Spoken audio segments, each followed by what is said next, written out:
Some loves don't ask permission to return. They just show up at your door 15 years later, carrying a box of letters you never knew existed. I'm going to tell you the story of Teresa Morgan and Isabel Bennett, two women who loved each other in the shadows of Greenwich Village.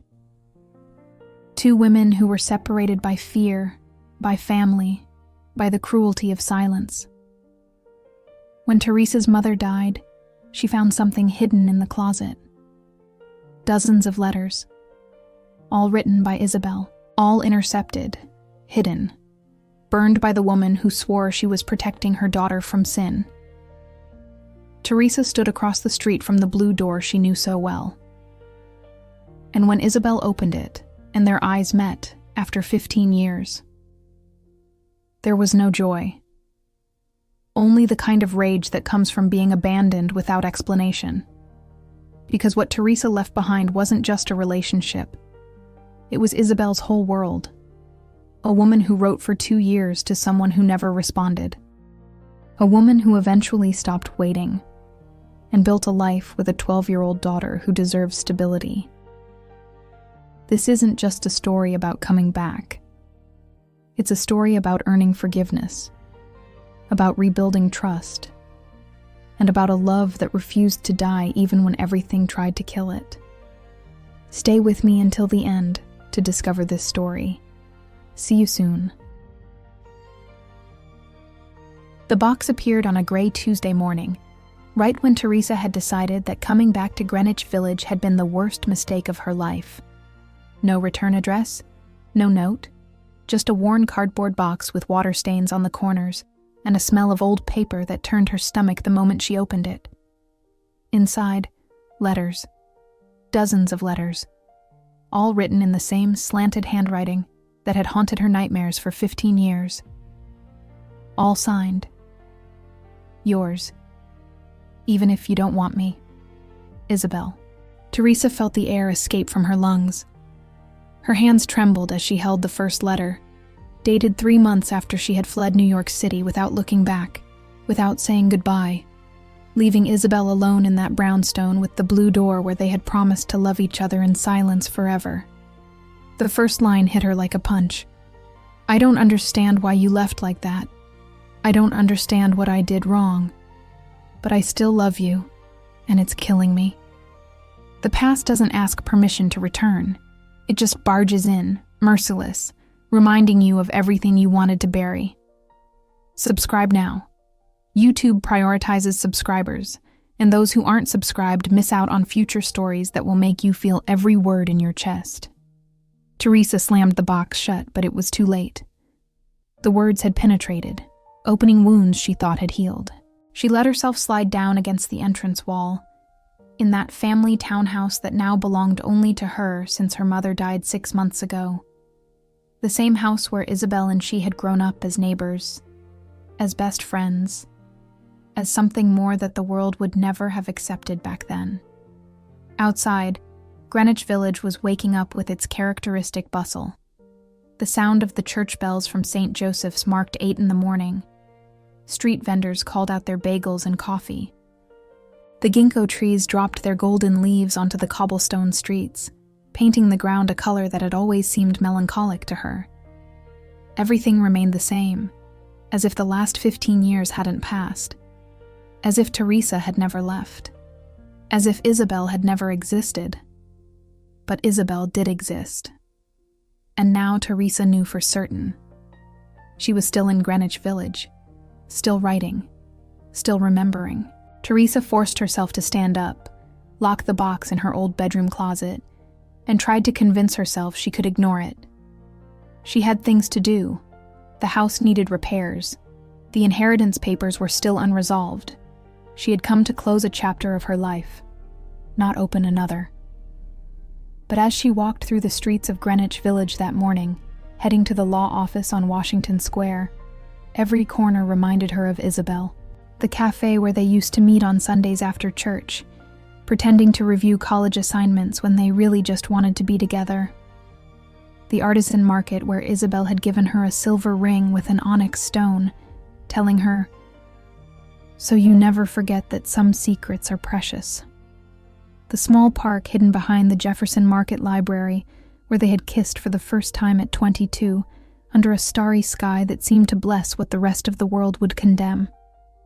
Teresa quickened her pace, trying to leave the memories behind.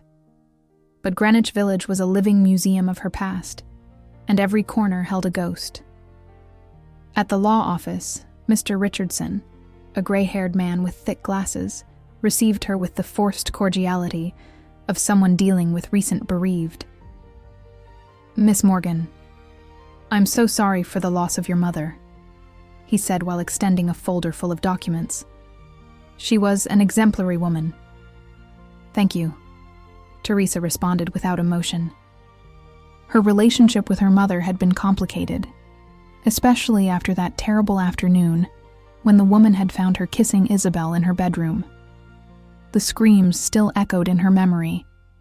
"This is an abomination, a disgrace. Get out of my house before I kill you." "There are some documents that require your signature," the lawyer continued. "And there's a delicate matter I must mention."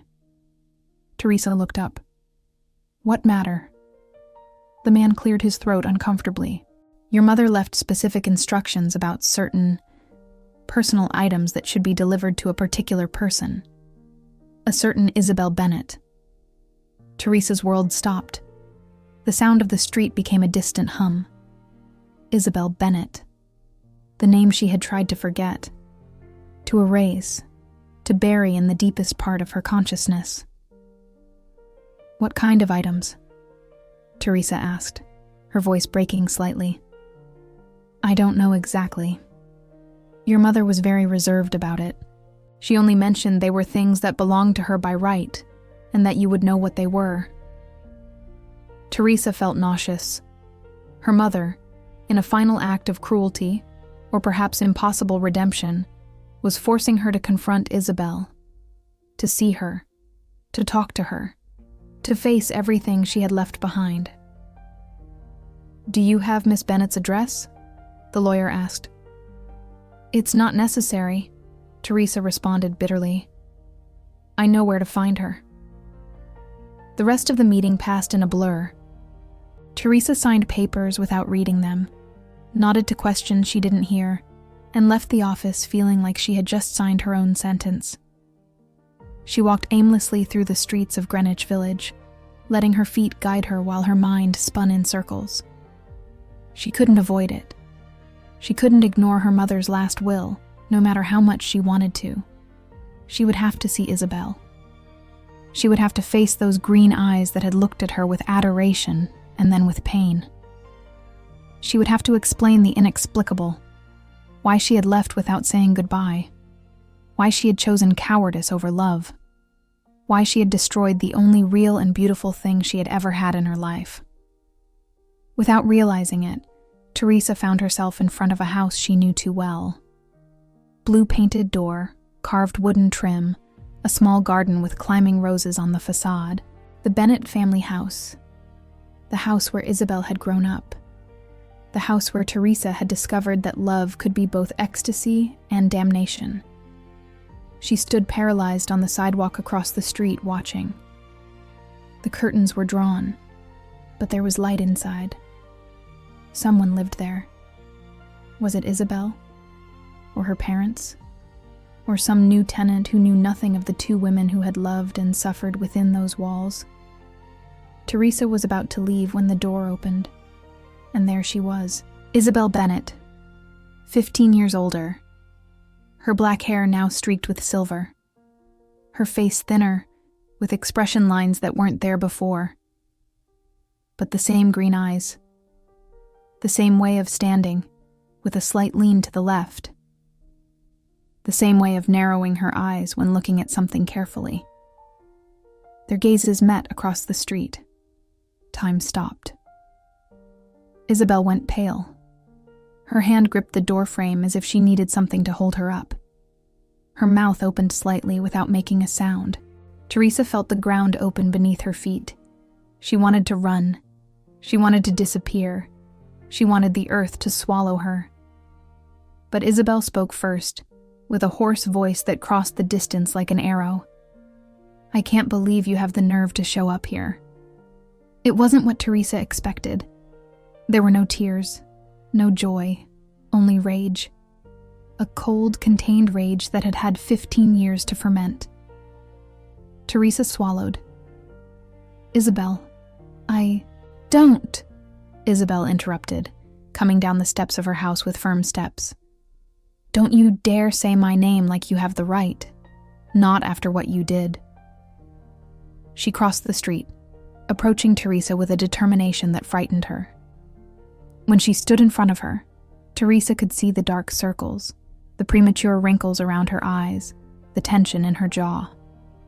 Isabel looked tired. She looked hurt. She looked like someone who had survived a war. "What are you doing here?" Isabel asked with a trembling voice. "What the hell are you doing on my street after 15 years?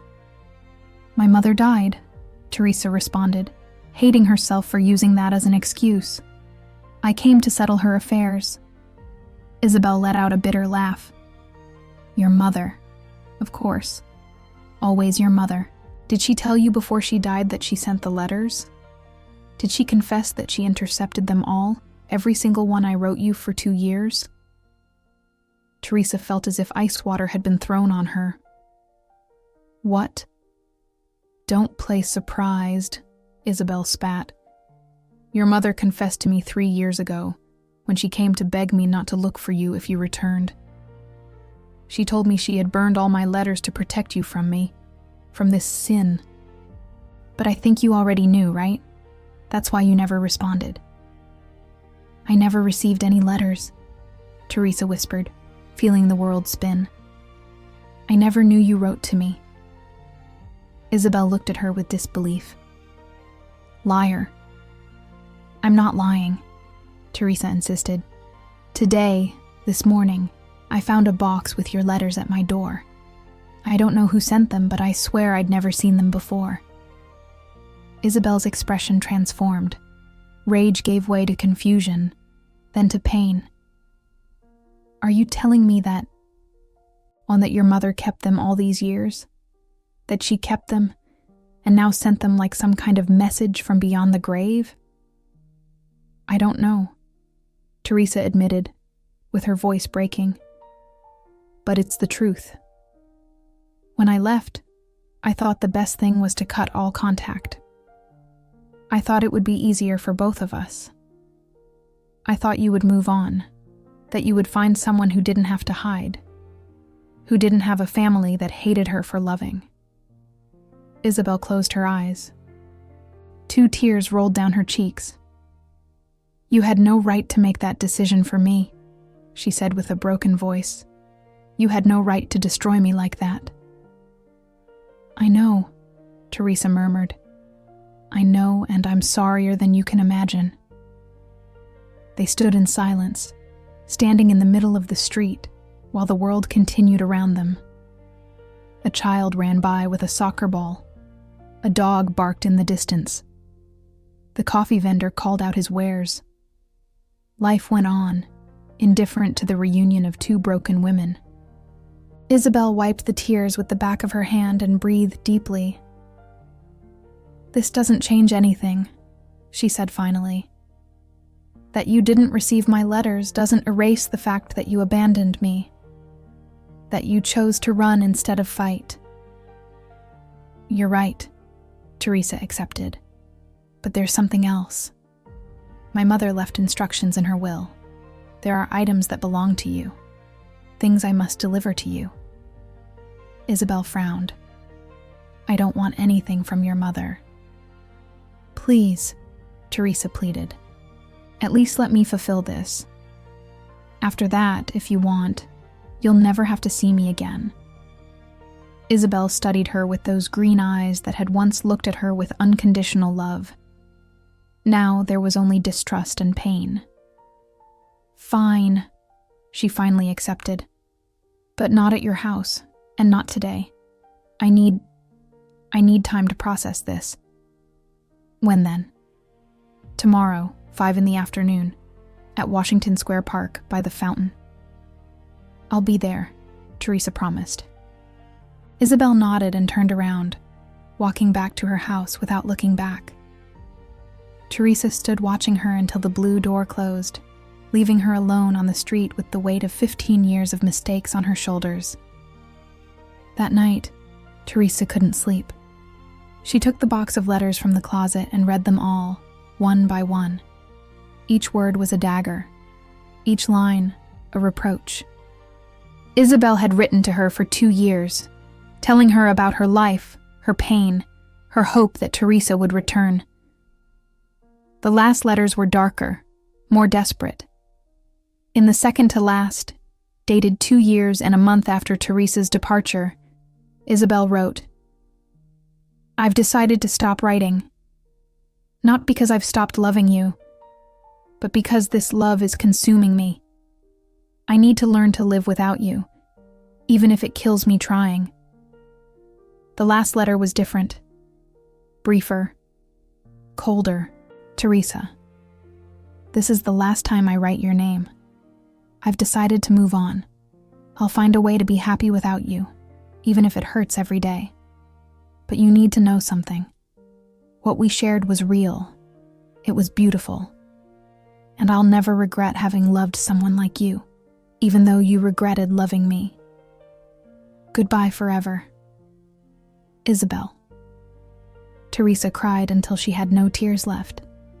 She cried for the lost time, for the words never said, for the love she had destroyed with her cowardice. She cried for Isabel, who had waited and waited until she couldn't anymore. She cried for both of them, for what they could have been and never were. When the sun began to rise over Greenwich Village, Teresa made a decision. She wouldn't just deliver what her mother had left for Isabel. She would try to explain herself. She would try to ask for forgiveness. Even if Isabel never forgave her, even if they couldn't be what they once were, at least she would have the chance to tell the truth.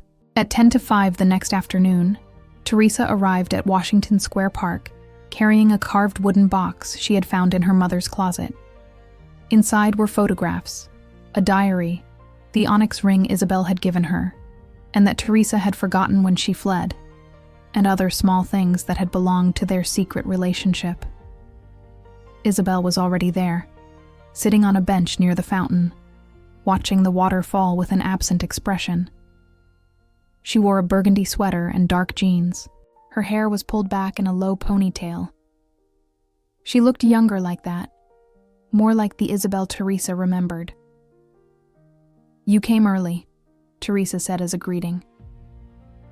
"I've been here since 4, Isabel admitted without looking at her. "I needed to be alone with my thoughts before seeing you." Teresa sat beside her, leaving the box between them. For a moment, neither spoke. They just listened to the murmur of water, the singing of birds, the distant voices of passers-by. "Your mother confessed something else to me before she died," Isabel said suddenly. "She told me she regretted it, that she regretted separating us, that she realized too late that the love we shared was real." Teresa felt a knot in her throat. "When did she tell you that?" 3 months before her death. She came to my house one afternoon looking very ill. She asked me for forgiveness. She told me she had been a coward, that she had let fear, and what people would say destroy her daughter's happiness. She begged me that if you ever returned, to give you a chance to explain yourself. "I didn't know," Teresa murmured. "You didn't know because you never came back while she was alive," Isabel pointed out bitterly. "Not even to see her die." "She didn't want me to come," Teresa defended herself. "She made that clear the last time we spoke. She told me I had died to her the day I chose you." Isabel finally looked at her, with eyes shining with unshed tears. "And where did that choice go, Teresa? When did you actually choose me?" "Every day," Teresa whispered. "I chose you every day, Isabel, but I didn't have the courage to stay and face it." "That's not choosing me," Isabel said with a broken voice. That's choosing your own cowardice." The words hurt because they were true. Teresa opened the wooden box and began taking out the items one by one. "My mother kept all of this," she explained. "I guess she could never bring herself to get rid of the evidence that what we had existed, even though she hated it." Isabel took the onyx ring with trembling hands. "I thought you had thrown it away." "I forgot it in my rush to flee," Teresa admitted, "but I never stopped thinking about it." Isabel went through the photographs one by one. There were images of them in different places around Greenwich Village, always careful that no physical contact was visible, no evidence of intimacy. But their gazes gave them away. The way they looked at each other was unmistakable to anyone who knew how to read beyond the surface. "We were so young," Isabel murmured. "So naive. We thought we could keep it secret forever." "I thought we could leave," Teresa confessed. "I dreamed that one day we would have the money and courage to move somewhere else, where no one knew us, where we could be free." "I dreamed about that too," Isabel said, her voice breaking. "Every night, every damn night for 15 years. They looked into each other's eyes, and in that moment, all the pain, all the rage, all the accumulated sadness exploded. "I hated you," Isabel whispered. "I hated you so much I thought I would go crazy. I cursed you. I wished I had never met you. I wished I could rip my heart out to stop feeling." "I'm sorry," Teresa cried. "God, Isabel, I'm so sorry." "It's not enough," Isabel sobbed. "Sorry isn't enough to repair what you broke." "I know," Teresa accepted. "But it's all I have." Isabel hugged herself, trembling. Tears ran freely down her face, while years of repressed pain finally found an outlet. "You know what's the worst?" she asked between sobs. "That despite everything, despite the hate and the pain, I never stopped loving you. Not a single day. And that makes me feel pathetic." Teresa extended her hand, hesitating, and finally touched Isabel's shoulder. She waited for her to push her away, to reject her. But Isabel collapsed against her, crying on her shoulder as if the 15 years of separation had never existed. "I never stopped loving you either," Teresa whispered against her hair. "I tried to forget you. I tried to rebuild my life. But it was always you. Always." They stayed like that, embraced in Washington Square Park, while the sun began to set over Greenwich Village. Passers-by looked at them sideways, some with curiosity, others with disapproval. But Teresa didn't care anymore. Neither did Isabel. When they finally separated, both had red and swollen eyes. Isabel wiped her face with her sweater sleeve and breathed deeply. "I don't know what to do with this," she admitted. "With you, with us." "Me neither," Teresa confessed. "But I'd like to try, if you let me. If you give me a chance to make up for at least some of the damage I caused." Isabel looked at her for a long time, studying her. "How long are you staying in Greenwich Village?" "I don't know yet. It depends on how long it takes to resolve everything with the house." "And after?" "I haven't thought about it," Teresa lied. The truth was she had planned to sell the house quickly and return to Boston, where she had built a safe and lonely life as an accountant at a logistics company. But now, looking at Isabel, those plans seemed distant and irrelevant. "I need time," Isabel said finally. It's too much, too fast. I need to process all of this." "I understand," Teresa responded. "I'll take all the time you need." Isabel stood up, picking up the box with her belongings. "Can we see each other again?" Teresa asked, trying not to sound desperate. I don't know, Isabel answered honestly. Right now, I don't know anything. She began to walk away, but stopped after a few steps. Teresa. Yes? The letters. Did you read them all? Everyone. Several times. Isabel nodded slowly without turning around. Then you know everything I felt. Everything I suffered. Everything I lost when you left. Yes, Teresa whispered. I know. Good, Isabel said, and left, leaving Teresa alone with her thoughts and her guilt. That night, Teresa walked through the streets of Greenwich Village until late, reliving every moment of the day. The reunion had been painful, brutal even, but it had also been honest. For the first time in 15 years, she had been able to look Isabel in the eyes and tell the truth. When she returned to her house, she found an envelope slipped under the door. She opened it with trembling hands. Inside was a note written in Isabel's handwriting. I can't promise you anything. I can't tell you this has a solution. But if you really want to try, if you really want to know the woman I've become during these years, come tomorrow at 10 in the morning to the Chelsea market.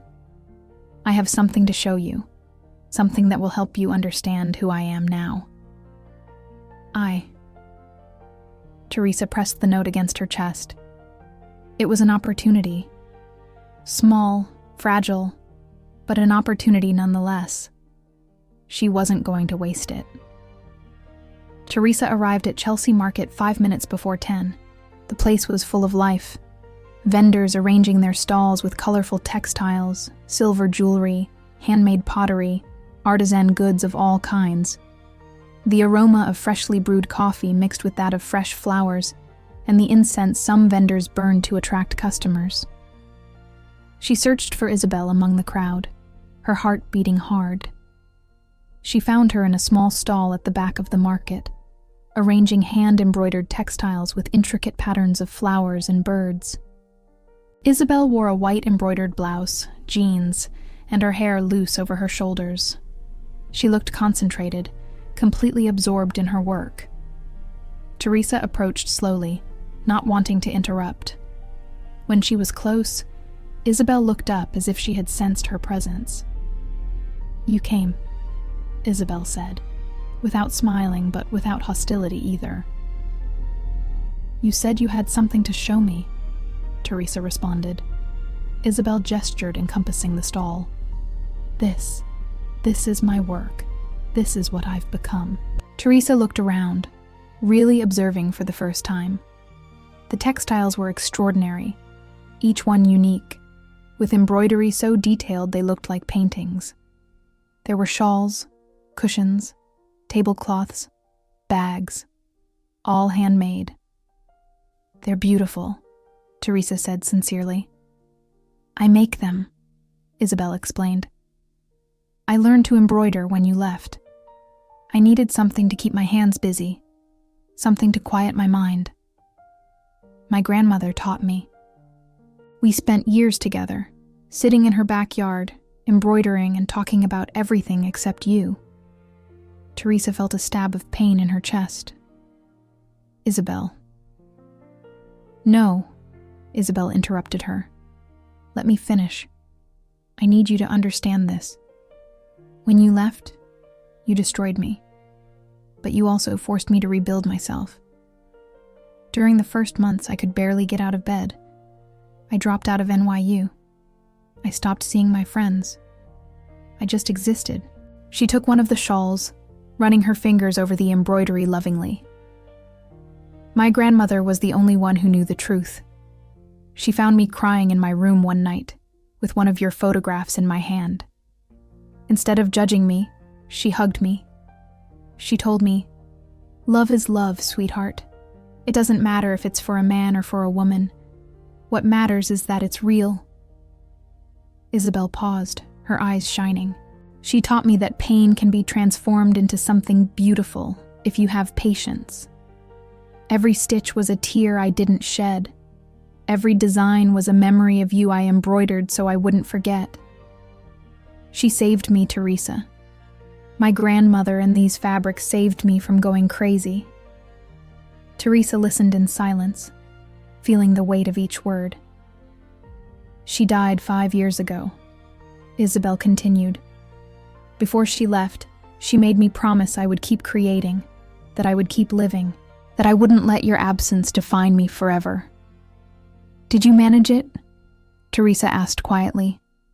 Isabel looked directly into her eyes. "Some days yes, others no. But I'm here. I survived. That counts for something, doesn't it?" "It counts for everything," Teresa responded. A woman approached the stall, interested in one of the shawls. Isabel attended to the customer with professionalism and warmth, explaining the embroidery technique, the meaning of the patterns. The woman ended up buying 2 cushions and a tablecloth, visibly delighted. "You have talent," Teresa said when they were alone again. "This is incredible." "It's my life," Isabel responded simply. "This market, these textiles, the people who come to buy my things. It's what sustains me. It's what makes me feel I'm worth something." "You always were worth everything," Teresa murmured. Isabel ignored the comment and continued arranging the products. "There's more you need to know about these 15 years. "I'm listening." Isabel breathed deeply, as if preparing for something difficult. "I had relationships. Not many, but I had them. I tried to fall in love with other people, build something that wasn't the ghost of what we had." Teresa felt a knot in her stomach, but nodded, understanding she had no right to feel jealous. "Did it work?" "No," Isabel admitted sadly. "None of them was you. No matter how hard I tried, I always compared them to you. I ended up feeling guilty, like I was robbing them of something by giving them only a part of me. The last relationship ended 2 years ago. Her name was Andrea. She was good to me, patient. But one day she told me, 'I'm not her, Isabel, and I never will be. You deserve to find someone you can be completely yourself with, not just the half that remained when that person left.'" Teresa felt tears burning in her eyes. "I'm sorry." "Stop apologizing," Isabel said tiredly. "You've said it enough times. Words don't change the past." "Then what can I do?" Isabel looked at her intently. "Stay. If you really care, if you really want to try something, the least you can do is stay. Don't run again. Don't disappear when things get difficult." "I'll stay," Teresa promised, "as long as necessary." A silence settled between them, not uncomfortable, but laden with meaning. "Do you have plans this afternoon?" Isabel asked suddenly. "No. Why?" "There's someone I want you to meet. Someone important to me." Teresa felt a flash of panic. A current girlfriend? A lover? But she nodded anyway. "Okay. Meet me at 4 at Cafe Reggio. Do you remember it?" How could she not remember it? It was their place, where they had spent countless afternoons pretending to study while they really just wanted to be together. "I'll be there," Teresa responded. Isabel nodded and turned her attention to a new customer. Teresa understood it was her signal to leave. She walked away from the market with more questions than answers, but also with something she hadn't felt in a long time: hope. The rest of the day passed with agonizing slowness. Teresa tried to distract herself fixing up the house, reviewing documents, making calls to the realtor. But her mind was on Isabel, on the approaching afternoon, on who this important person could be. At 3:50, Teresa arrived at Cafe Reggio. The place remained exactly as she remembered it. Walls decorated with vintage posters, dark wood tables, the penetrating smell of espresso mixed with cinnamon and pastries. Even old Tony, the owner, was still there, just with more gray hair and wrinkles. Teresa Morgan, the man exclaimed upon seeing her. How many years? How have you been, kid? Fine, Tony, Teresa lied. Just visiting. Isabel's coming to see you too, right? The man said with a knowing smile. She mentioned it to me this morning. Yes, we agreed to meet here.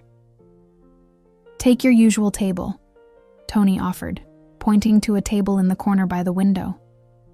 Nobody's used that spot since you two stopped coming. I always keep it just in case. Teresa felt a lump in her throat. Even Tony remembered. Even he had waited for her return. She sat in the chair she used to occupy 15 years ago, looking out the window toward the street. The minutes passed slowly. 4 o'clock.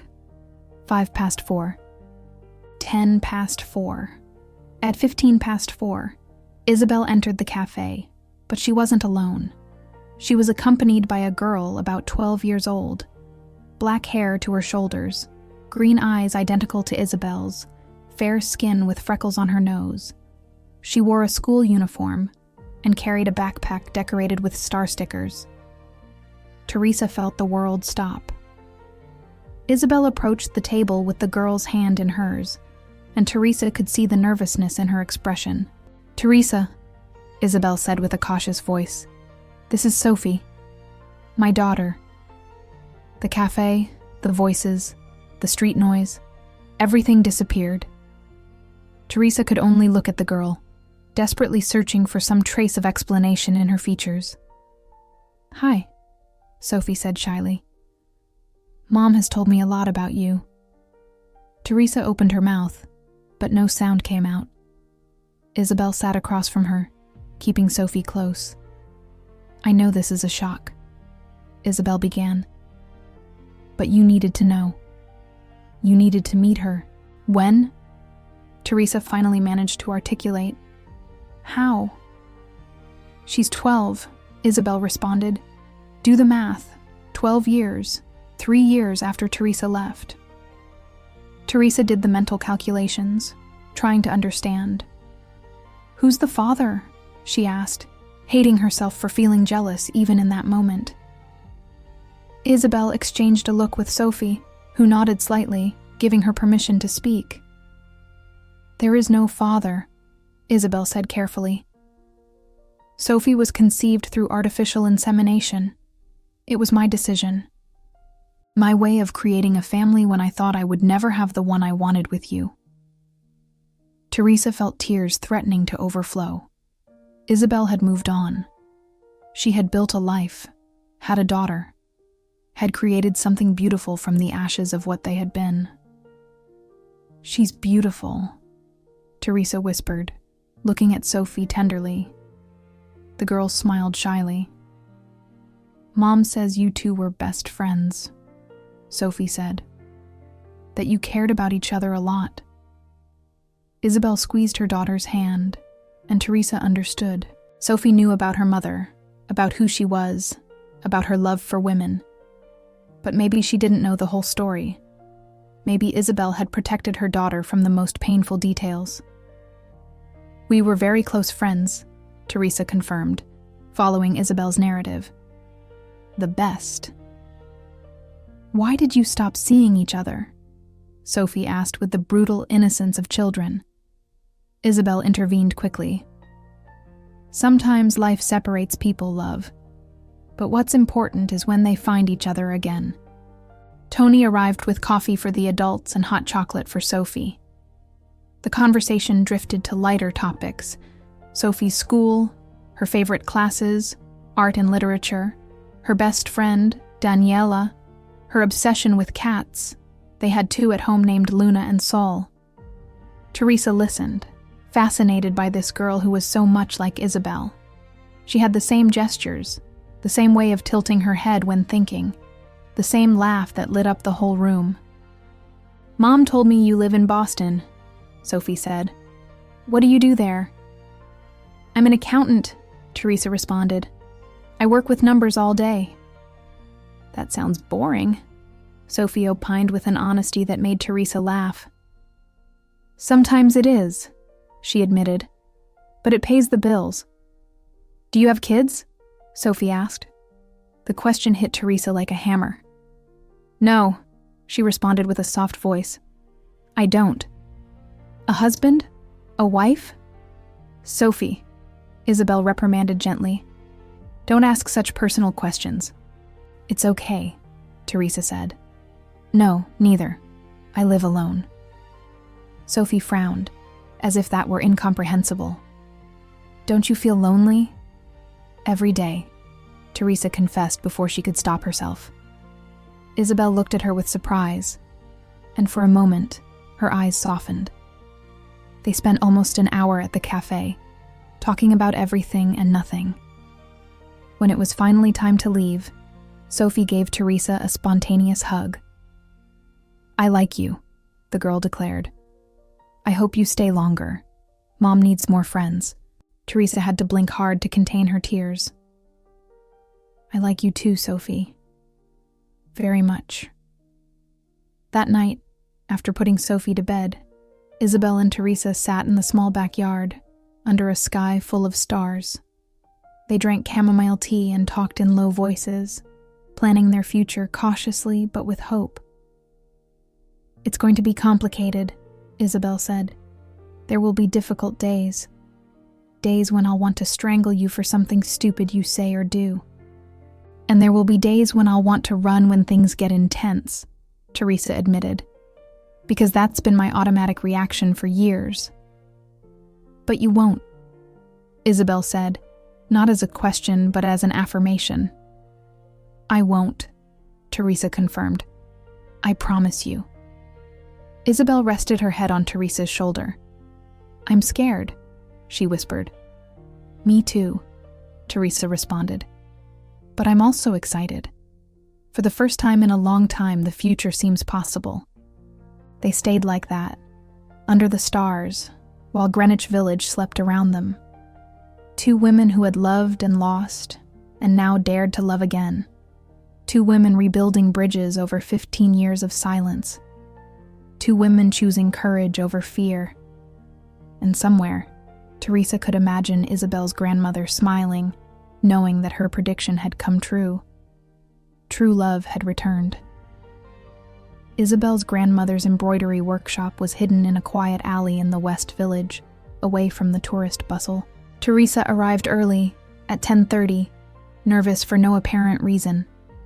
The night before she had slept little, mulling over everything that was happening. Isabel, Sophie, the past that refused to stay buried, the future that seemed impossible but was somehow taking shape between them. The workshop door was painted deep blue, with a small ceramic sign that said, Bennett Embroidery, since 1952. Teresa knocked softly, and waited, listening to the distant song of birds and the rumble of water from a nearby fountain. Isabel opened the door dressed in an apron full of colored threads. She had her hair pulled back in a messy bun and an ink stain on her cheek. She looked different like that, more relaxed, more in her element. Come in, she said simply, stepping aside. Teresa crossed the threshold and was breathless. The workshop was a universe of colors and textures. The walls were covered with hanging textiles, shawls, tapestries, tablecloths, each more beautiful than the last. There were spools of thread organized by shades, from the purest white to the deepest black, passing through every imaginable color. In the center of the space were 3 large embroidery frames with works half finished. Light entered through skylights in the ceiling, creating golden beams that illuminated the fabric dust floating in the air. This is incredible, Teresa murmured, spinning around to absorb it all. It was my grandmother's sanctuary, Isabel explained, closing the door behind her. She spent more than 60 years of her life here. When she died, she left me everything. The workshop, the techniques, the designs, her legacy. Isabel walked toward one of the frames, running her fingers over an embroidery of calla lilies in different shades of white and ivory. This was her favorite, she continued. She never finished it. She was working on it when she had the stroke that left her paralyzed. I spent 2 years trying to finish it, but I couldn't. Every time I tried, I felt like I was desecrating something sacred. Teresa approached, observing the intricate work. She could see where the grandmother's stitches ended and where Isabel's began. They were similar but not identical. Each had its own rhythm, its own personality. "Why did you bring me here?" Teresa asked gently. Isabel looked at her, with a vulnerability she rarely showed. "Because this place is my truth. Here I don't pretend. Here I don't hide. If we're going to do this, if we're going to try, whatever it is we're trying, you need to see me like this, without masks." Teresa felt a lump in her throat. Isabel was opening up, showing her parts of her life that had grown in Teresa's absence. It was a gift and a test at the same time. "After you left," Isabel began, sitting on a bench in front of one of the frames, "I spent whole days here. Sometimes I didn't even embroider. I just sat and cried. My grandmother never pressured me. She brought me chamomile tea, put a blanket over my shoulders, and sat with me in silence." Isabel took a piece of virgin fabric and began marking a design with a soft pencil, her movements confident and practiced. "One day, about 6 months after you left, she told me something that changed everything. She told me, 'Sweetheart, pain is like this thread. If you pull it too hard, it breaks. If you leave it too loose, it's useless. You have to find the right tension, the one that allows you to create something beautiful without destroying yourself in the process.'" Teresa listened in silence, feeling each word as a lesson she herself needed to learn. "So I started embroidering for real," Isabel continued. "Every stitch was a way to process what I felt. This one," she pointed to a tapestry hanging on the wall, with an abstract design of undulating lines in shades of blue and gray, "was the first I made completely alone. It's called The Absence. It's all the times I looked for your face in a crowd, all the times I heard your laughter in someone else's voice, all the times I reached out in the middle of the night looking for you and found only emptiness." Teresa approached the tapestry, observing the details. Now that she knew the meaning, she could see the pain woven into each line, the loneliness in each empty space between the threads. "It's devastating," she whispered. "It was," Isabel corrected. "Now it's just history, a reminder of who I was." Isabel stood up and walked to another section of the workshop, where there were more recent textiles. These were different, more colorful, more full of life. There were birds, flowers, scenes from daily life in Greenwich Village. "I made these after Sophie was born," Isabel explained with a smile. "When she arrived, everything changed. I no longer embroidered pain, I embroidered hope." "How was it?" Teresa asked cautiously. "The decision to have a child, alone." Isabel leaned against the work table, crossing her arms. "Terrifying," she admitted. "I was 30 years old. I still loved you. I probably always would. But I also knew I was wasting my life waiting for something that was never going to happen. I wanted to be a mother. I had always wanted it. And I thought, why do I have to wait? Why do I have to find someone first? I can do this alone." "It must have been difficult," Teresa commented. "It was," Isabel nodded. "My family was scandalized. My parents stopped talking to me for almost a year. People in the neighborhood whispered, but my grandmother supported me. She told me, 'If God gave you the desire to be a mother, you'll find a way, and I'll be here to help you.'" Isabel wiped away a tear that threatened to fall. "The pregnancy was complicated. I was on bed rest the last 3 months. My grandmother moved in with me, caring for me like I was a child. And when Sophie was born, Isabel's voice broke slightly. It was the happiest and saddest moment of my life. Why sad? Teresa asked, though she feared knowing the answer. Because when I held her in my arms for the first time, all I could think was, Teresa should be here. We should be experiencing this together. For years, that had been our plan, remember? Having children, raising a family, growing old together in a house full of laughter and love. Teresa felt tears rolling down her cheeks. Isabel, No, Isabel interrupted her. Let me finish. I need to say this. I cried for days after Sophie was born. Not because of postpartum depression, although I had that too, but because I finally accepted that dream, our dream, was dead. That I had to build a new one where you didn't exist. The silence that followed was heavy, laden with everything they had lost. If any part of this story resembles your life, the hype button helps keep it from staying silent. But here I am, Teresa said finally, existing, bursting into the life you built without me. Yes, Isabel responded, and I don't know what to do with that. Teresa approached Isabel, hesitating before speaking. Can I ask you something? Go ahead. Does Sophie know about us? About what we were? Isabel shook her head. She knows I'm a lesbian. I've never lied to her about that. Growing up, she saw that I had occasional girlfriends.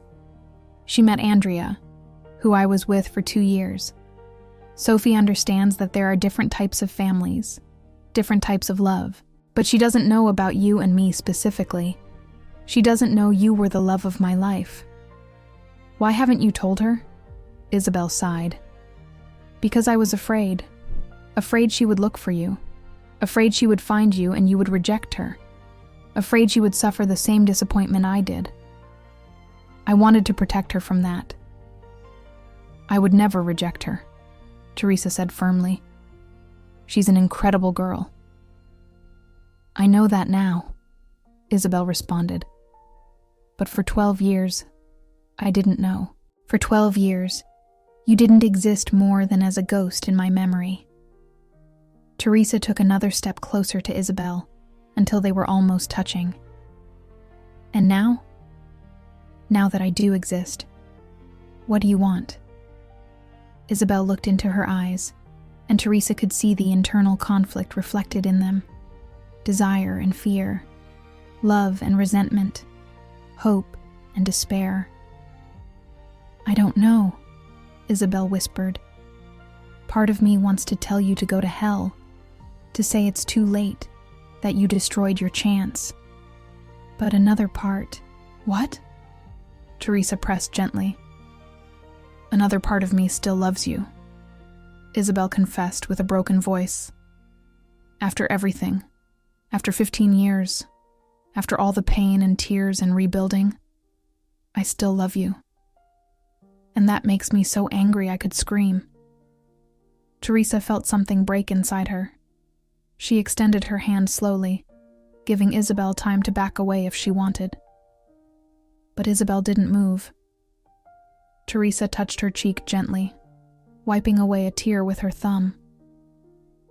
I love you too, Teresa whispered. I never stopped. Not a single day. Isabel closed her eyes, breathing shakily. That doesn't fix anything, she said, but didn't pull away from the touch. I know, Teresa responded, but it's the truth. They stayed like that, in the silence of the workshop, with sunlight filtering through the skylights, surrounded by textiles that told stories of pain and healing. The air smelled of fabric, of ink, of old wood.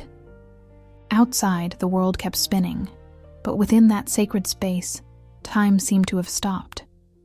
Isabel finally opened her eyes, looking directly at Teresa. If we're going to do this, she said with a firm voice, you need to understand something. Sophie is my priority. Always. If at any point this, whatever it is we're building, threatens her stability or happiness, it's over. No discussion.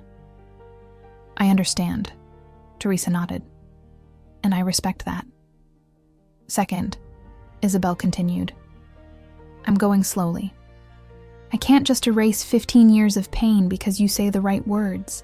I need time. I need space. I need to know you won't run again when things get difficult. I won't run, Teresa promised. I swear to you. Promises are easy to make, Isabel said skeptically. It's actions that count.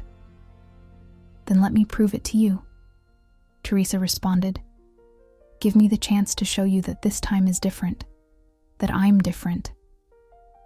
Isabel studied her for a long time, looking for any sign of falsehood. Finally, she nodded. Okay, but with rules. What rules? 1. Sophie can't know about us until I decide it's the right time. You're my childhood friend who came back. Nothing more. Understood, Teresa accepted. 2. You're going to therapy. Teresa blinked in surprise. What? Therapy, Isabel repeated. You obviously have unresolved issues about your family, your sexuality, your ability to handle conflict. If you really want to change, you need professional help. Teresa wanted to protest, but knew Isabel was right. Okay, I'll go to therapy. 3. I'm going to therapy too, Isabel continued. And maybe eventually we can go together. But for now, I need to process this with someone neutral. That seems fair, Teresa nodded. And 4. Isabel breathed deeply. Nothing physical. Not yet. I need to rebuild trust before I can even think about that. Teresa felt a pang of disappointment, but buried it quickly. I completely respect that. Isabel finally allowed herself a small smile. Good. Then I guess we're doing this.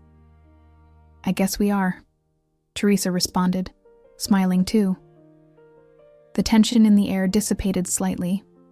Isabel moved away and began moving through the workshop, showing Teresa different embroidery techniques, explaining the difference between cross-stitch and chain-stitch, the importance of thread tension, the choice of colors to create depth and emotion.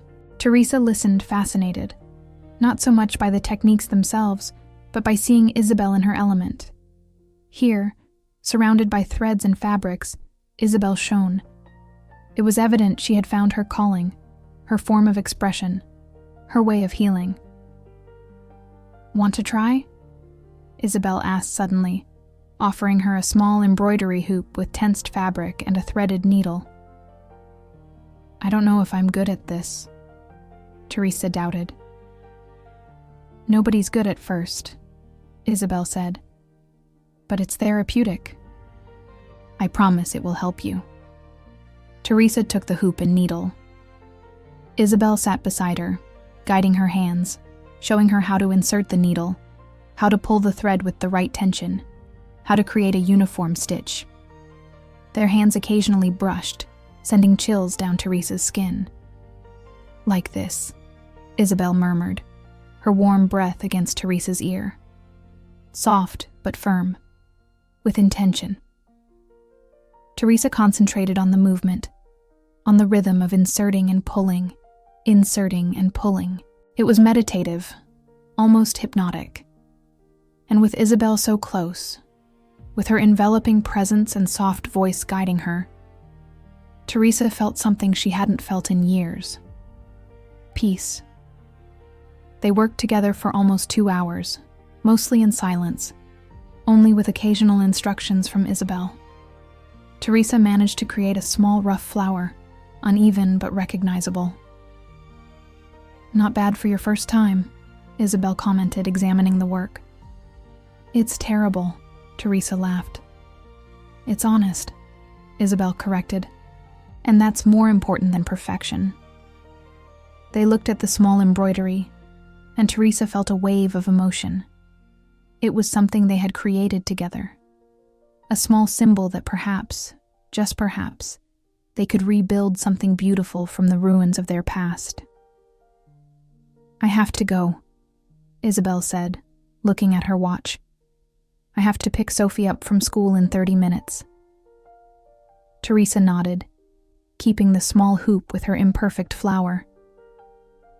"Can I keep this?" Isabel smiled. "It's yours. Your first creation." They walked together toward the exit. At the door, Isabel stopped and looked at Teresa. "What are you doing this afternoon?" "Probably keep fixing things at the house," Teresa responded. "Why?" "Sophie has a piano recital on Friday night," Isabel said with some shyness. "At school. If you want, if you don't have other plans, you could come." Teresa's heart leaped. "I'd love to." "It's at 7. I'll send you the address." "I'll be there," Teresa promised. Isabel nodded and left, leaving Teresa standing on the street with the hoop in her hands and a smile on her face. Things were changing. Slowly, painfully, but changing. And for the first time in 15 years, Teresa felt that the future might have something more than loneliness and regret. The weeks following the recital established a new routine. Teresa saw Isabel and Sophie several times a week. Sometimes they were planned encounters, lunches at Washington Square, visits to Chelsea Market, afternoons at the embroidery workshop.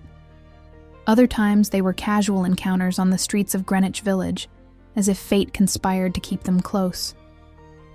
Teresa continued her sessions with Dr. Martinez, unearthing layers of pain and shame she had buried for years. They talked about her mother, about internalized homophobia, about the fear of rejection that had pursued her all her life. "Your mother taught you to fear who you were," Dr. Martinez said in one session. "But Isabel taught you that you were worthy of love. Now you need to teach yourself that you deserve a second chance."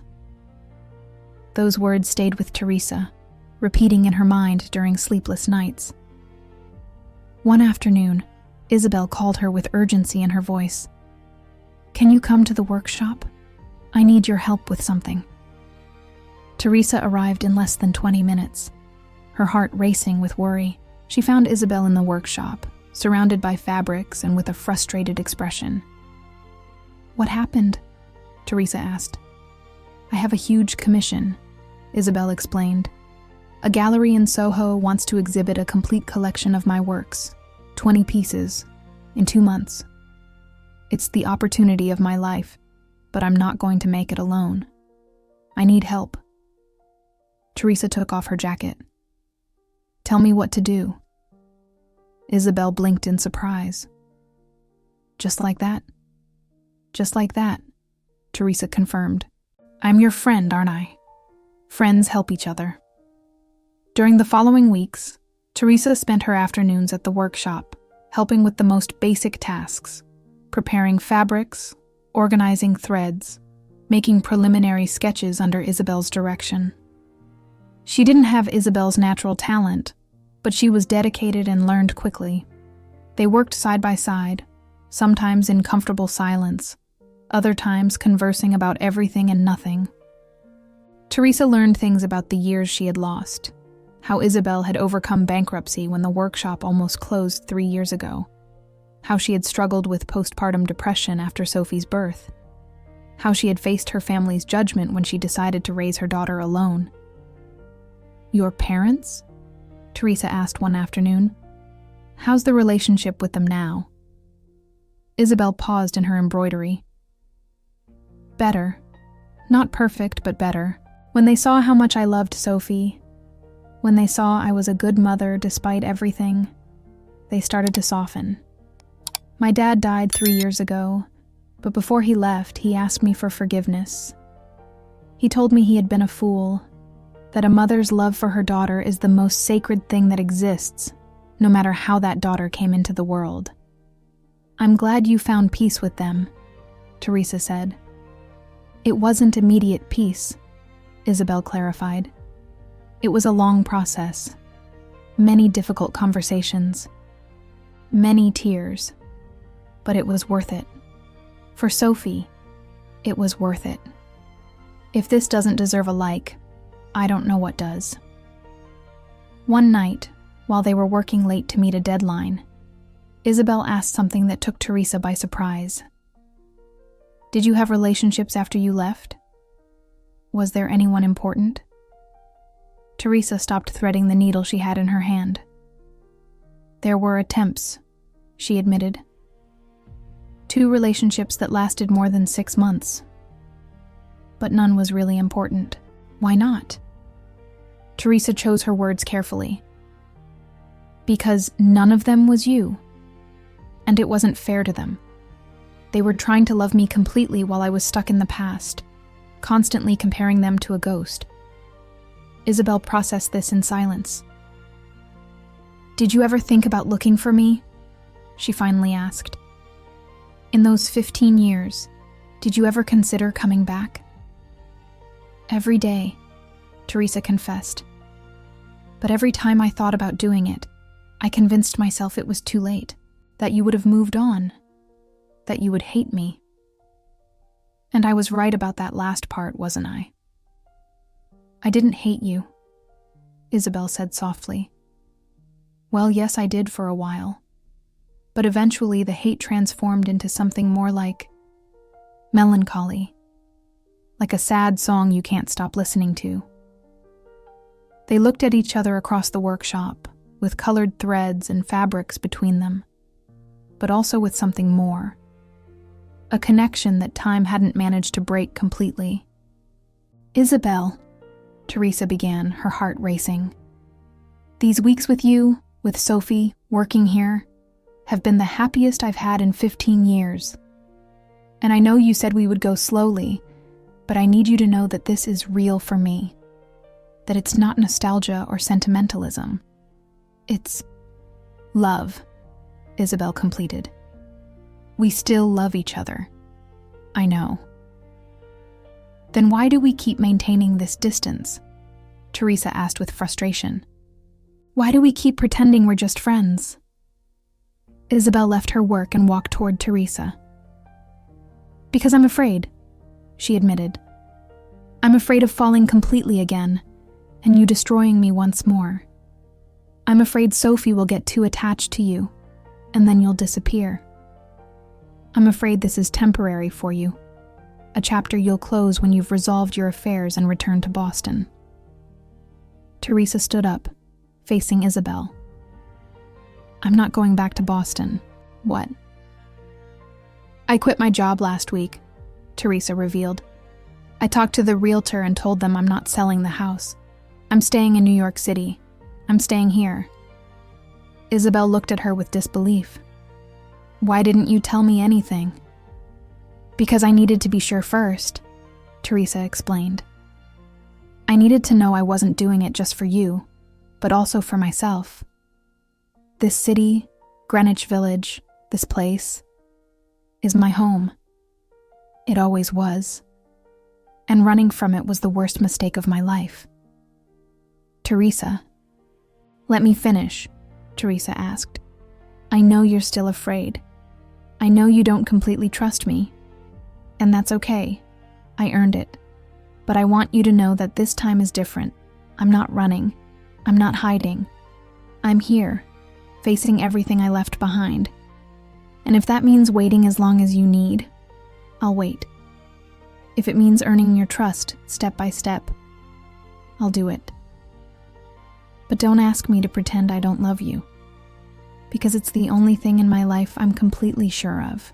Isabel had tears in her eyes. What about Sophie? She asked with a trembling voice. If we make this real, she's going to know eventually. She's going to be part of her life. Are you ready for that? More than ready, Teresa responded. Isabel, your daughter is incredible. She's intelligent, talented, kind. And I adore her. Not as an obligation or a package that comes with you, but genuinely. If you let me be part of her life, I promise to treat her with the love and respect she deserves. Isabel closed her eyes, breathing deeply. When she opened them again, there was a determination in them that Teresa hadn't seen before. "Come with me tomorrow," Isabel said. "There's a place I need to take you." "Where?" "It's a surprise, but it's important. Do you trust me?" Teresa nodded without hesitation. "With my life." The next day, Isabel picked up Teresa early in the morning in an old but well-maintained car. Sophie was at school, so it was just the two of them. They drove out of the city, toward the outskirts of Greenwich Village, going up dirt roads until they reached a small house on top of a hill. It had a wild garden full of wildflowers and an impressive view of the Hudson River Valley. "What is this place?" Teresa asked as they got out of the car. "It was my grandmother's," Isabel explained. "Her secret refuge. She came here when she needed to think, when the world became too noisy. She left it to me in her will, along with the workshop." They entered the house.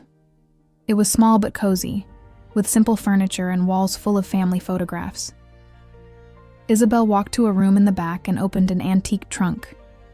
She took out a photo album and handed it to Teresa. "Open it." Teresa opened the album with trembling hands. The first pages were photographs of Isabel's grandmother in her youth. But as she turned the pages, something unexpected appeared.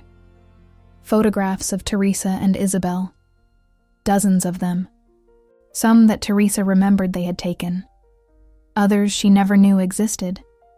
They were at the park, at the market, at the cafe, at the workshop. In some, the love between them was clearly visible, the way they looked at each other, the closeness of their bodies. "Did your grandmother know?" Teresa whispered. "She always knew," Isabel responded. "From the beginning, and she never judged us. In fact, she took many of these photos secretly, because she knew that someday we would want to have these memories." Teresa turned the pages, with tears rolling down her cheeks. There was one particular photo that left her breathless.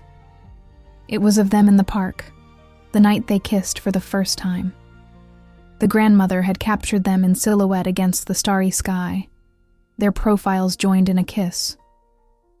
"Oh my God," Teresa murmured. "My grandmother told me something before she died," Isabel continued. "She told me, 'Sweetheart, true love returns. It can take days, months, years, even decades. But if it's true, it always finds its way back.'" Isabel sat next to Teresa, taking the album. "For years I thought she was wrong, that you would never return, that our love wasn't strong enough to survive. But now you're here.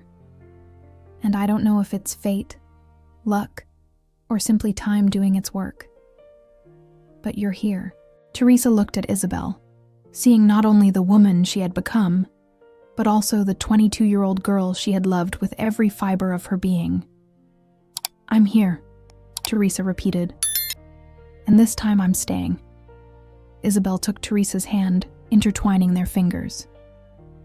"I'm afraid," Isabel confessed. "But I'm also tired of living in fear. I'm tired of protecting myself so much that I forget to live." "What are you saying?"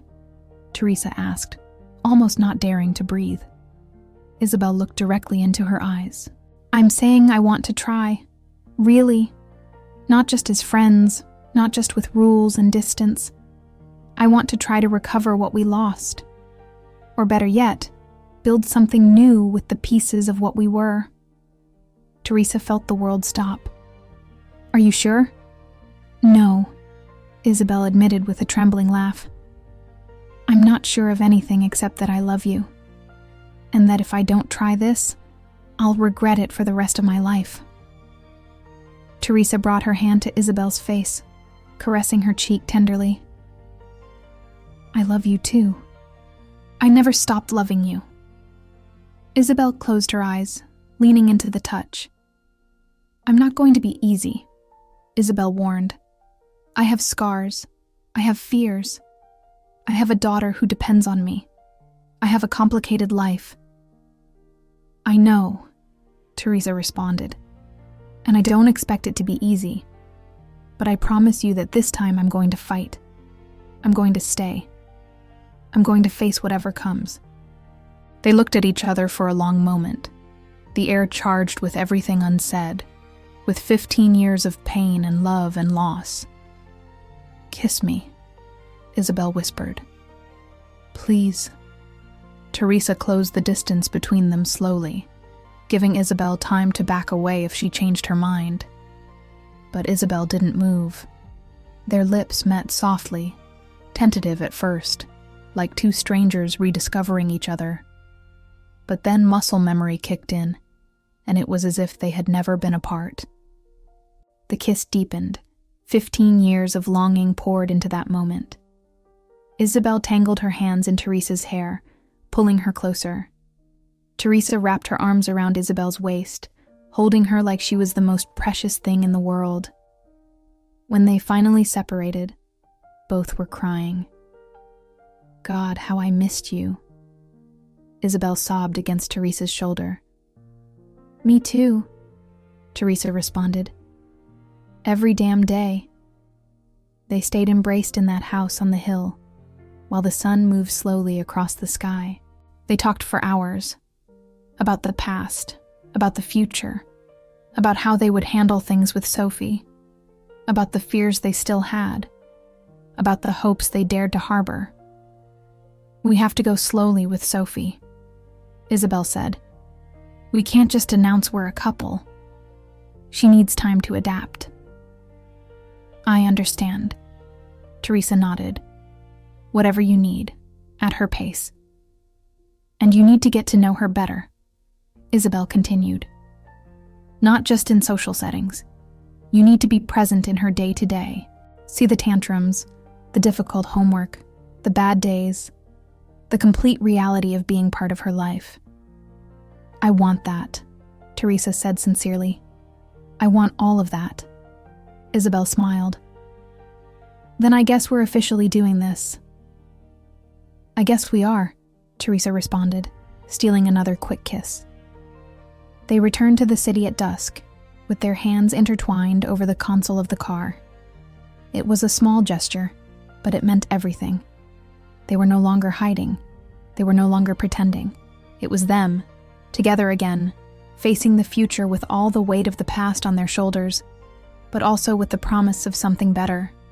When they arrived at Isabel's house to pick up Sophie, who had gone to Daniela's house after school, the girl came running toward them. Mom, Teresa, where were you? I missed you. Isabel picked up her daughter, covering her with kisses. We had to run some errands, love, but we're here now. Sophie looked between her mother and Teresa, and her eyes lit up with an understanding that went beyond her years. Are you friends again? She asked. Really, I mean, like best friends. Isabel looked at Teresa, seeking her approval. Teresa nodded gently. Yes, my love, Isabel responded. We're best friends again. Good, Sophie exclaimed, because I really like you, Teresa. And Mom smiles more when you're around. Teresa felt a lump in her throat. I really like you too, Sophie. Very much. The months that followed were the happiest Teresa had experienced in years. She integrated into Isabel and Sophie's life with a naturalness that surprised everyone, including herself.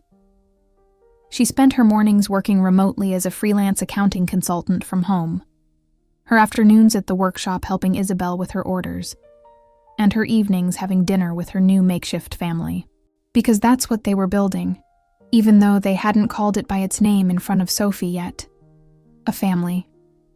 Teresa learned the girls' routines, that she liked pancakes for breakfast on Sundays, that she hated math but loved literature, that she had occasional nightmares about monsters living under her bed, that her favorite movie was Coco, and she had watched it at least 30 times. Teresa, Sophie said one afternoon while they were doing homework together, why don't you have your own kids? The question took Teresa by surprise. Isabel, who was cooking in the nearby kitchen, went still, listening. I never found the right person to have them with, Teresa responded carefully. Until now. Until now? Sophie asked with curiosity. Did you already find someone? Teresa looked toward the kitchen, where Isabel pretended to be focused on chopping onions but was clearly paying attention. Yes, Teresa said softly. I think so. Sophie smiled. It's Mom, right? The silence that followed was deafening. Isabel dropped the knife with a metallic noise. Teresa felt her heart stop. What? Isabel managed to articulate, approaching with trembling hands. Sophie looked at them both with that disconcerting wisdom that children sometimes have.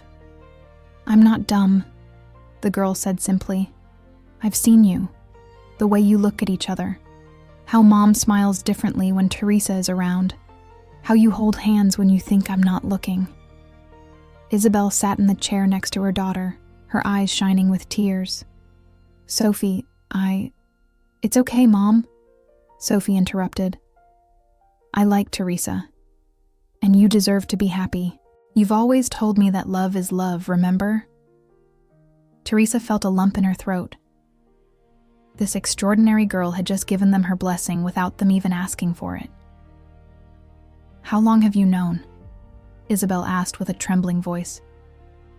Sophie shrugged. For weeks, maybe months.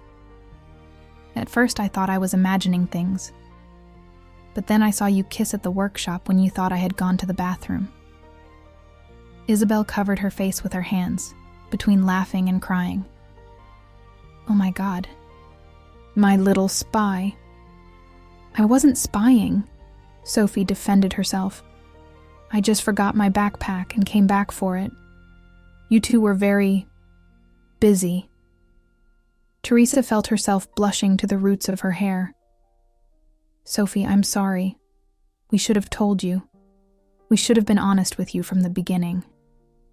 We wanted to protect you, Isabel added. We wanted to be sure this was real before involving you. Sophie took both their hands, one in each of hers. It's real, she said with conviction. I can see it. And it makes me happy that Mom has someone who loves her like you love her, Teresa. Tears rolled freely down Teresa and Isabel's cheeks. Are you really okay with this? Isabel asked. Because if you need time, if you need to talk to someone about it, we can... Mom, Sophie interrupted. I'm fine. More than fine. I only have one question. What? Is Teresa going to stay? Or is she going to leave like Andrea? Teresa's heart broke a little, hearing the vulnerability in the girl's voice. She knelt in front of Sophie, looking directly into her eyes. I'm not going to leave, Teresa promised. I know you haven't known me for very long. I know it might be hard to believe, but I promise you, Sophie, I'm here to stay. Your mom and you... You're my family now, and I don't abandon my family. Sophie hugged her tightly, and Teresa returned the embrace, feeling how the girl trembled slightly. It's okay if you want to call me something, Sophie whispered against her shoulder. You don't have to be my mom, because I already have a mom. But you could be, I don't know, something else. Teresa looked at Isabel over Sophie's head, seeking guidance. Isabel nodded with a tearful smile. What would you like to call me? Teresa asked. Sophie separated slightly, thinking. What about Tess? It's like Teresa, but more familiar. Like family. Tess, Teresa repeated, trying out the name. I love it. That night, after putting Sophie to bed, Teresa and Isabel sat on the couch, processing what had happened. I can't believe she knew all this time, Isabel said, still in shock. And here we were, trying to be so careful. Kids see more than we think, Teresa commented. They're more perceptive than we give them credit for. Isabel rested her head on Teresa's shoulder. I'm afraid this is too good to be true. That at any moment I'm going to wake up and you won't be here." "I'm here," Teresa murmured, kissing her head. "And I'm not going anywhere." "You know what's the craziest thing?" Isabel said after a moment. "This feels more real than anything else I've had. More real than my previous relationships. More real even than what we had 15 years ago." "Why do you think that is?" Teresa asked. "Because now we're complete people," Isabel explained. "Before we were scared girls playing at being adults. Now we're women who have lived, who have suffered, who have learned. We know what we're choosing. We know the cost and the value." Teresa took Isabel's hand, caressing her fingers. "I love you more now than then," Teresa confessed. "Before I loved you with all the passion and desperation of youth. Now I love you with the certainty and calm of knowing you're exactly where I want to be." Isabel turned to look at her, her eyes shining. "Marry me." Teresa's world stopped. "What?" I know, Isabel said quickly. "It's soon. Probably too soon. And technically in New York we can legally marry now, but I don't care about timing.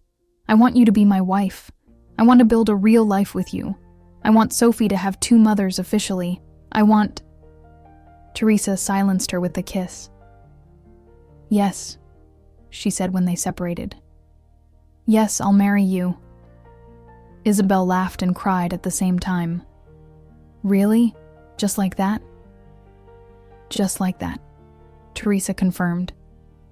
"We already lost 15 years. I'm not going to lose another day." They kissed again, with more depth, with more promise. When they finally separated, Isabel had a mischievous look. "You know what? You should move in here. This house is as much yours as it is mine. In fact, probably more because you basically already live here anyway." Teresa laughed. "Are you sure? It's a big step. And Sophie?" "Sophie asked last week when you were going to officially move in," Isabel interrupted. "She said it was silly that you had 2 houses when you clearly wanted to be here." "That girl is too smart for her own good," Teresa commented. "That's true," Isabel agreed proudly. "So what do you say? Are you moving in with us?" Teresa thought about her empty house on the other side of the neighborhood. She thought about the lonely nights, the rooms full of sad memories. Then she thought about this house, full of laughter and love and life. "Yes," she responded. "Yes, I'm moving in with you."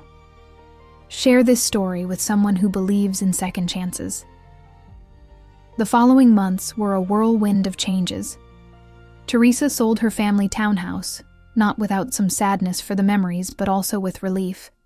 Officially moved in with Isabel and Sophie, and began the paperwork for marriage. The news wasn't received with universal enthusiasm. Some neighbors in the area whispered. Isabel's extended family had mixed opinions, but Isabel and Teresa no longer hid. They walked through Greenwich Village holding hands. They kissed in public. They lived their life openly, without apologizing. "Doesn't what people say bother you?" Teresa asked one afternoon while they walked through the market. "It used to bother me," Isabel admitted, "but not anymore. You know why? Because I have something most people will never have. I have a love that survived 15 years of separation. I have an incredible daughter. I have a woman who loves me with all my imperfections. Why should I care about strangers' opinions?" Teresa stole a quick kiss. "I love you. I love you too." Isabel's exhibition at the Soho Gallery was a resounding success. She sold 16 of the 20 pieces on opening night, including The Absence, which was bought by a French collector for a sum that made Isabel almost faint. Teresa was so proud she couldn't stop smiling. She watched Isabel move through the gallery, talking with buyers and critics, shining with confidence and talent. This was her woman, her future wife, and the world was finally seeing what Teresa had always known, that Isabel Bennet was extraordinary. "Tess," Sophie called, pulling her sleeve. "There's a man who wants to meet you." Teresa followed Sophie to an older, elegantly dressed man who was observing one of Isabel's tapestries. "You must be the famous Teresa," the man said with a smile. "Isabel won't stop talking about you. She told me you're her muse." Teresa blushed. "I don't know about that." "It's true," Isabel interrupted, appearing at her side and taking her hand. "Teresa, this is Mr. Williams. He's the owner of the most prestigious textile art gallery in Portland, and he just offered me a solo exhibition there." "Isabel!" Teresa exclaimed. "That's incredible." "But there's a problem," Isabel continued. "It would be in 6 months, and I'd have to be there for 2 weeks for installation and opening."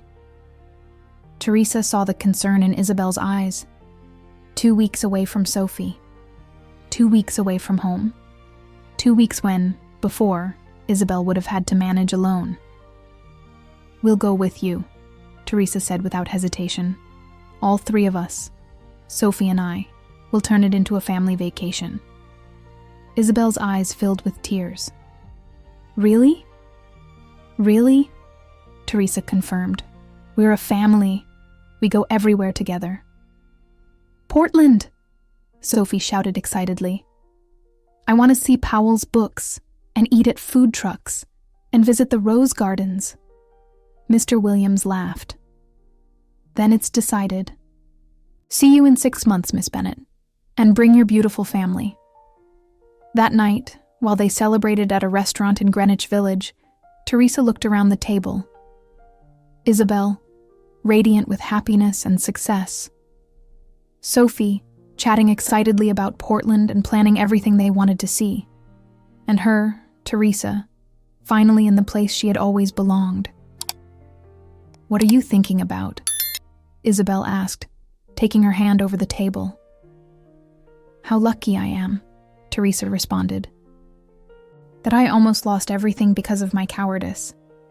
But the universe gave me a second chance, and I'm not going to waste it." Isabel raised her glass. "To second chances. To second chances," Teresa repeated. Sophie raised her glass of lemonade. "And to Portland." They toasted together, laughing, while the restaurant buzzed with life around them. They were a family, imperfect, unconventional, but completely theirs. And Teresa finally understood what it meant to be home. The wedding took place in the garden of the house on the hill, Isabel's grandmother's secret refuge. It was a small, intimate ceremony. Only close friends, some family members who had chosen love over prejudice, and Sophie, of course, who served as maid of honor for both brides. Teresa wore a white tailored suit with embroidered details that Isabel had made personally. Isabel wore a simple ivory dress with a silk shawl embroidered with calla lilies. Both were barefoot, connected to the earth that had seen them grow and separate and reunite. Tony from Cafe Reggio officiated the ceremony, temporarily authorized as a justice of the peace. He had tears in his eyes as he spoke. "I've been serving coffee in Greenwich Village for over 30 years, he began. "And in all those years, I've never seen a love as pure, as strong, as true as that of these 2 women. I saw them fall in love when they were barely girls. I saw them separate. And now I see them reunite, stronger than ever." He looked at Teresa and Isabel with paternal affection. "True love isn't the one that never faces obstacles. It's the one that finds a way to overcome them. You lost 15 years. But those years weren't wasted. They transformed you into the women you needed to be to truly be together." Teresa felt tears rolling down her cheeks. Isabel squeezed her hand. "Teresa," Tony said, "do you want to say your vows?" Teresa breathed deeply, looking into Isabel's eyes. "Isabel Bennet," she began, her voice trembling. I loved you since I was 22 and didn't know what love meant. I loved you even when I fled, even when I tried to forget you, even when I built a life without you. Because a part of me always knew you were my home. For 15 years I lived in exile, punishing myself for my cowardice. But you gave me something I never deserved. A second chance. Today I promise you I will never run again. I promise I will choose courage over fear. I promise I will love Sophie as if she were mine. Because in all the ways that matter, she is. And I promise that every day of my life, I will remind you that choosing you was the best decision I've ever made. Isabel was crying openly now. She wiped her tears and began her own vows.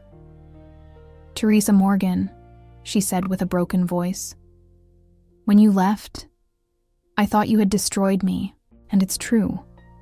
In a way you did. You destroyed the naive girl who thought love was enough. But from those ashes, a stronger woman was born. A woman who learned to love herself first. A woman who built a beautiful life from nothing. And when you returned, I had to decide whether I would let my pain define me, or if I would choose forgiveness. I chose forgiveness. Because loving you, even with all the pain that came with it, was the best part of my youth. And loving you now, as adult women who know what they're choosing, is the best part of my present. I promise you patience when things get difficult. I promise you honesty even when it hurts. I promise I will never forget what it took us to get here. And I promise we'll build a future so beautiful, it will be worth every tear we cried to reach it. There wasn't a dry eye in the audience. Sophie was sobbing happily between Dr. Martinez, Teresa's therapist, and Andrea, Isabel's ex, who had become her friend. "Do you have the rings?" Tony asked. Sophie stepped forward, presenting a small box with 2 silver rings. One had an onyx stone set in it, identical to the one Isabel had given Teresa 15 years ago. The other had a design of engraved calla lilies. They placed the rings on each other, with trembling hands and tearful smiles. "By the power vested in me," Tony declared with an emotional voice, "and above all, by the power of the love these 2 women share, I pronounce you married. You may kiss." Teresa and Isabel kissed under a perfect blue sky, while their guests applauded and cheered. When they separated, Sophie ran toward them, hugging them both. "Moms!" the girl shouted. "Now I officially have 2 moms." The celebration that followed was exactly what it should be. Joyful, emotional, full of delicious food prepared by neighbors from Greenwich Village who had come to accept them.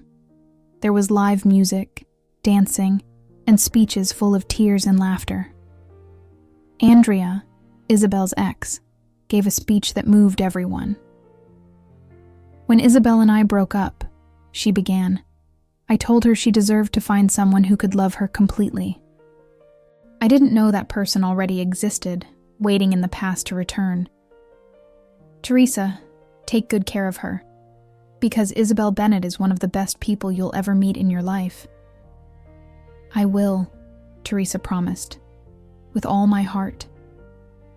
Dr. Martinez also spoke, though more briefly. "In my career as a therapist, I've seen many love stories, but rarely have I seen someone do the real work, the difficult work of facing their demons to be able to love fully.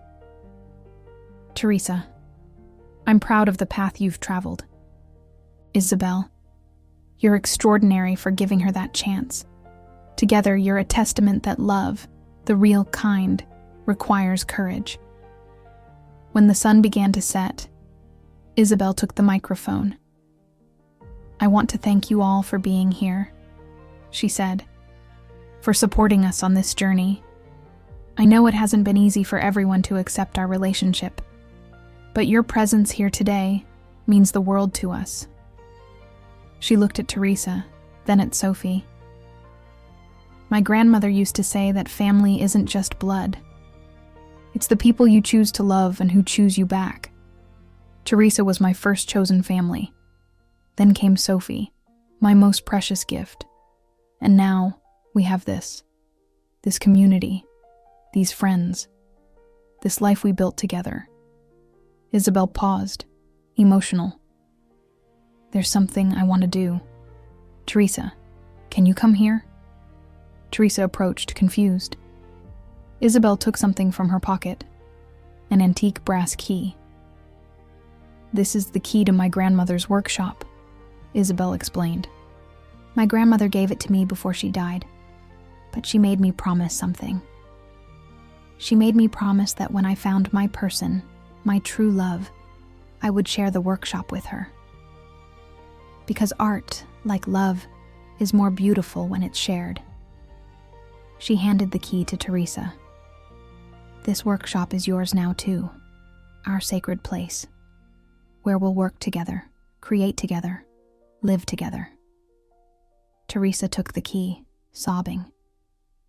Isabel, I love you, Isabel said simply, and I want everything I have to be yours too. They kissed again, while the guests applauded.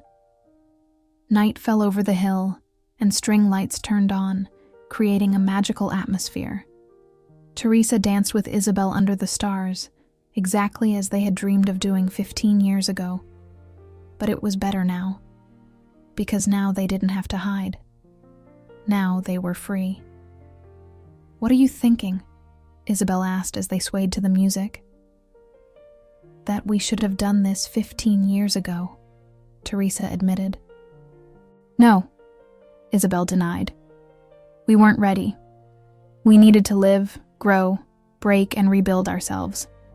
We needed to become who we are now to be able to fully appreciate this. Always so wise, Teresa murmured, kissing her forehead.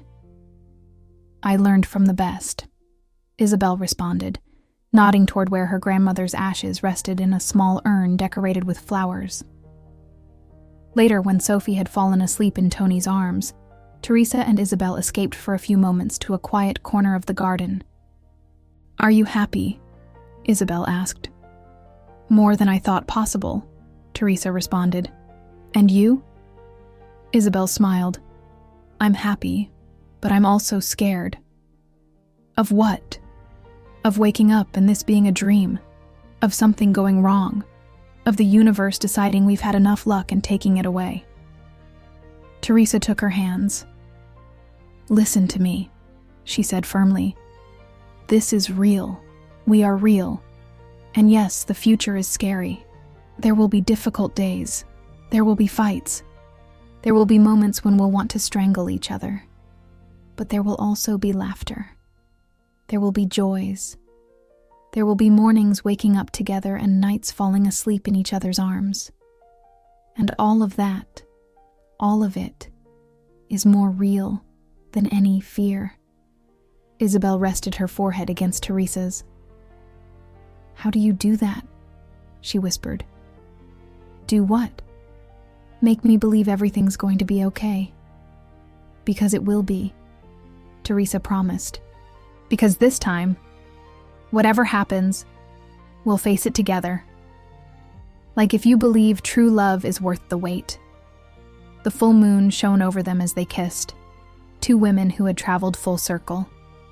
From youth to separation, from pain to healing, from loneliness to love. The path had been long and painful, but it had brought them exactly where they needed to be. Together. Finally. Forever. 3 years later, Teresa and Isabel were standing in the same Soho gallery where Isabel had had her first major exhibition. But this time it was different. This time it was a joint exhibition. Threads of Time was the name of the show. It was a collection of tapestries that told their story.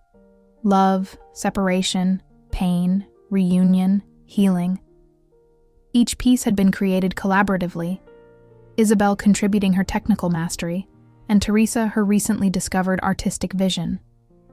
Sophie, now 15 and strikingly beautiful with her newly cut short hair, acted as their personal guide, explaining to visitors the meaning behind each work. "This piece," Sophie said, pointing to a tapestry in shades of blue and gray called 15 Years of Winter, represents the time they spent apart. "Look at how the threads are tense, almost to the point of breaking. That was my mom, Isabel, during all those years. And this one," she continued, moving to a vibrant tapestry full of reds and golds called The Return, "is when Teresa came back. You can see how the colors explode, how the threads intertwine instead of tensing. It's the moment when winter ended." Teresa watched Sophie with pride. The girl had blossomed into a confident teenager, passionate about art and social justice. She wanted to be a lawyer specializing in LGBTQ+ rights, so that other girls like me never have to grow up afraid that their families won't be accepted, she had said.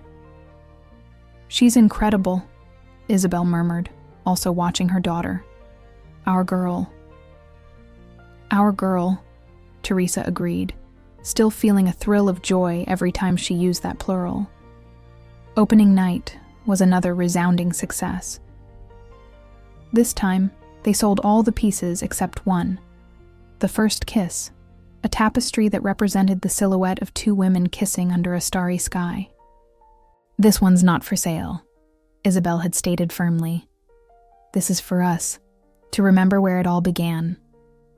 While the gallery emptied and only the three of them remained, Sophie approached her mother's with a serious expression. "Can I tell you something?" she asked. "Always," Isabel responded. Sophie breathed deeply.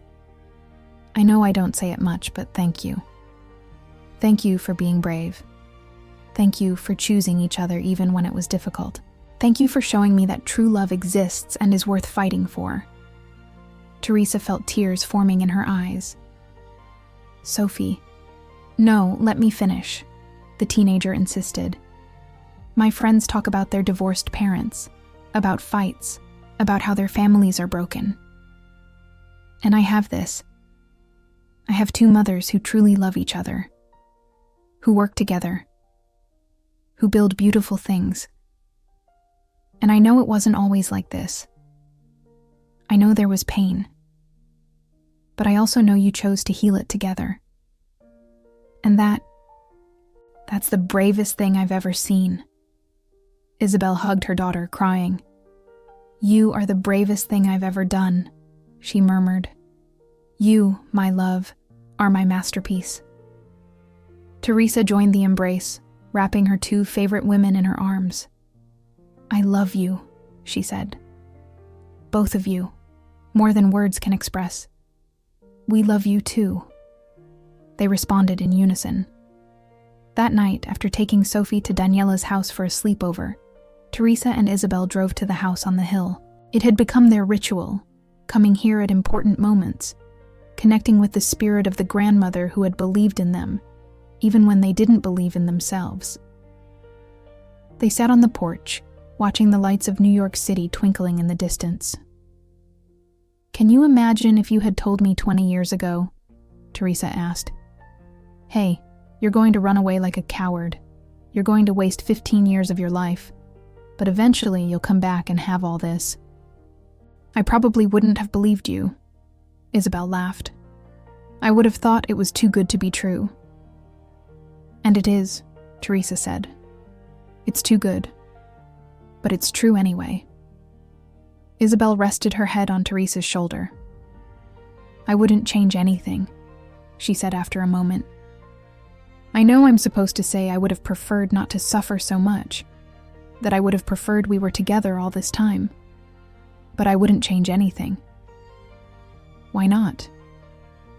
"Because the pain gave me Sophie. It gave me my art. It gave me the strength to know who I am. And when you came back, I was able to receive you not as a desperate girl for love, but as a complete woman who chose to share her life with you." Teresa kissed her head. "I would change one thing," she admitted. "What?" "I would tell that 22-year-old girl that she's braver than she thinks. that the love she's fighting for is worth every tear. That running won't save her from pain, it will only postpone it. Isabel took her hand. But eventually she'll learn, and when she does, she'll be unstoppable. Like you, Teresa murmured. Like us, Isabel corrected. Together we're unstoppable. The stars shone above them, the same stars that had witnessed their first kiss, their separation, their reunion. The stars that would continue to shine over them as they grew old together, created together, loved together. Teresa thought about all the journey traveled, the mistakes, the fears, the pain, but also the healing, the forgiveness, the love that refused to die. You know what? Teresa said. I think your grandmother was right. True love returns. It can take years, but it returns. It always returns, Isabel agreed. If it's strong enough, it always finds its way back. They stayed like that, under the starry sky. Two women who had lost and found again love. Two women who had learned that second chances exist, but only if you have the courage to take them. And as the night stretched around them, peaceful and perfect, Teresa knew with absolute certainty that she was exactly where she should be. Home, finally, forever. In the arms of the woman she had always loved, and in the heart of the family they had built together. The circle was complete. The story had found its happy ending. But in reality, it wasn't an ending. It was just the beginning of everything that came after. If you want the continuation of this story, write it in the comments, because that's the only way I'll know what you want. And don't forget that YouTube only prioritizes subscribers. So subscribe now so you don't miss the next story that will make you believe in love and second chances. This is just the beginning. See you soon.